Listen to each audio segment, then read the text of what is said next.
Isaiah chapter 2. The word that Isaiah the son of Amoz saw concerning Judah and Jerusalem.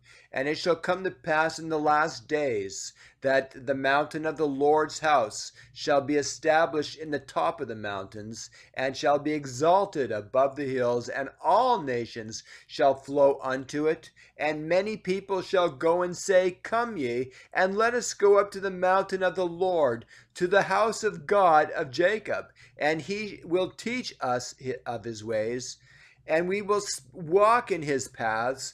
For out of Zion shall go forth the law. For out of Zion shall go forth the law, and the word of the Lord from Jerusalem. And he shall judge among nations, and shall rebuke many people. And they shall beat their swords into plowshares, and their spears into pruning hooks. Nation shall not lift up a sword against nation, neither shall they learn war any more. O house of Jacob, come ye, and let us walk in the light of the Lord. Therefore thou hast forsaken thy people, the house of Jacob, because they be replenished from the east, and are soothsayers like the Philistines, and they please themselves in the children of strangers. Their land also is full of silver and gold, neither is there any end of their treasures. Their land is also full of horses, neither is there any end of their chariots.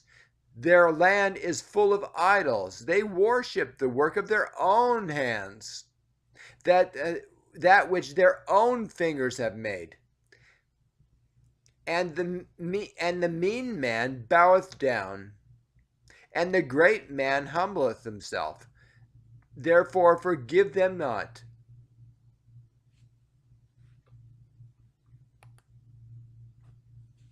Enter into the rock, and hide thee in the dust, for fear of the Lord, and for the glory of his majesty. The lofty looks of man shall be humbled, and the haughtiness of man shall be bowed down, and the Lord alone shall be exalted in that day. For the day of the Lord of hosts shall be upon every one that is proud and lofty, and upon every one that is lifted up, and he shall be brought low.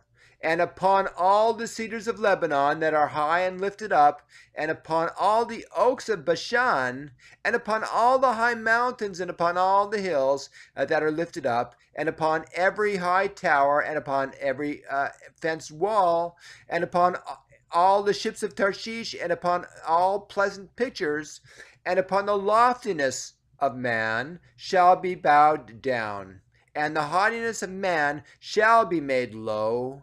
And the Lord alone shall be exalted in that day, and the idols he shall utterly abolish. And the idols he shall utterly abolish. And they shall go into the holes of the rocks, and into the caves of the earth, for fear of the Lord, and for the glory of his majesty, when he ariseth to shake terribly the earth. In that day a man shall cast his idols of silver and his idols of gold, which they made, each one for himself, to worship, to the moles and to the bats, to go into the clefts of the rocks, and into the tops of the ragged rocks, for fear of the Lord, and for the glory of his majesty, when he ariseth to shake terribly the earth. Cease ye from man, whose breath is in his nostrils, for wherein is he to be accounted of?